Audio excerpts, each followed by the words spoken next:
YouTube ವೀಕ್ಷಕ ಬಂಧುಗಳಿಗೆ ಪಂಡಿತ್ ರಾಜು ಮಾಡುವ ಹೃದಯಪೂರ್ವಕ ನಮಸ್ಕಾರಗಳು.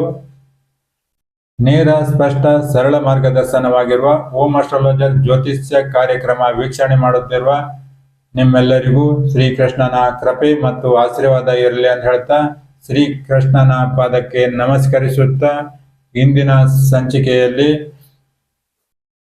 ಒಬ್ಬ ವ್ಯಕ್ತಿ ಯಾವುದೇ ದಿನದಲ್ಲಿ ಉಷಾ ಕಾಲದಲ್ಲಿ ಅಂದರೆ ಬೆಳಗಿನ ಜಾವ 4 ಗಂಟೆಯಿಂದ 8 ಗಂಟೆಯವರೆಗೆ ಜನಿಸಿದ ವ್ಯಕ್ತಿಯ ಗುಣಲಕ್ಷಣಗಳು ಮತ್ತು ಅವರ ನಡವಳಿಕೆ ವಿಚಾರವನ್ನು ತಿಳಿದುಕೊಳ್ಳೋಣ. ಉಷಾ ಕಾಲದಲ್ಲಿ ಜನಿಸ್ತಕ್ಕಂಥ ವ್ಯಕ್ತಿಯು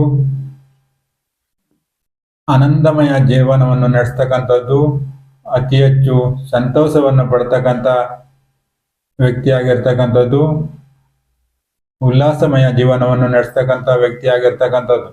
ಇವರು ಆಧ್ಯಾತ್ಮಿಕ ಕ್ಷೇತ್ರದಲ್ಲಿ ಹೆಚ್ಚು ಒಲವು ಇರ್ತಕ್ಕಂಥದ್ದು, ಹಾಗೆ ಅವಲಂಬಿತರಾಗಿರ್ತಕ್ಕಂಥದ್ದು.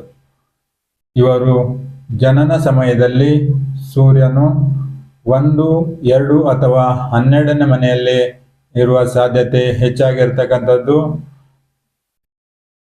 ಇವಿಷ್ಟು ಉಷಾ ಕಾಲದಲ್ಲಿ ಜನಿಸಿದ ವ್ಯಕ್ತಿಯ ಗುಣಲಕ್ಷಣ ಮತ್ತು ನಡವಳಿಕೆ. ಮತ್ತೆ ಮುಂದಿನ ಸಂಚಿಕೆಯಲ್ಲಿ ಪ್ರಾಂತ ಕಾಲದಲ್ಲಿ ಜನಿಸಿದ ವ್ಯಕ್ತಿಯ ನಡವಳಿಕೆ ಹಾಗೂ ಗುಣಲಕ್ಷಣವನ್ನು ತಿಳಿದುಕೊಳ್ಳೋಣ.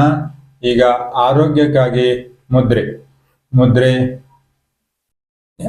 ಯಾರಿಗೆ ಶೀತ ಆಗಿರ್ತಕ್ಕಂಥದ್ದು, ಪದೇ ಪದೇ ಶೀತದಿಂದ ತೊಂದರೆ ಆಗ್ತಕ್ಕಂಥ ವ್ಯಕ್ತಿಯು ಸೂರ್ಯ ಮುದ್ರೆ ಮಾಡುವುದರಿಂದ ಅನುಕೂಲ ಆಗ್ತಕ್ಕಂಥದ್ದು. ಹೆಬ್ಬೆರಳು ಹಾಗೂ ಉಂಗುರ ಬೆರಳನ್ನು ಮಡಿಚಿ ಉಳಿದ ಬೆರಳು ನೇರವಾಗಿರುವಂತೆ ನೋಡಿಕೊಳ್ಳಬೇಕು. ಇದು 20 ನಿಮಿಷಗಳ ಕಾಲ ಮಾಡುವುದರಿಂದ, ಪ್ರತಿನಿತ್ಯ 20 ನಿಮಿಷಗಳ ಕಾಲ ಮಾಡುವುದರಿಂದ ಶೀತ ಆಗಿರ್ತಕ್ಕಂಥ ವ್ಯಕ್ತಿಗೆ ಅನುಕೂಲ ಆಗ್ತಕ್ಕಂಥದ್ದು, ಶೀತ ಕಡಿಮೆ ಆಗ್ತಕ್ಕಂಥದ್ದು, ಶೀತ ಗುಣ ಆಗ್ತಕ್ಕಂಥದ್ದು. ಇವಿಷ್ಟು ಮುದ್ರೆಯ ವಿಚಾರ.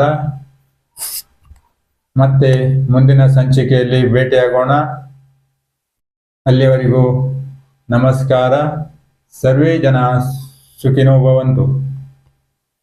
ಶ್ರೀಕೃಷ್ಣಾರ್ಪಣಮಸ್ತು.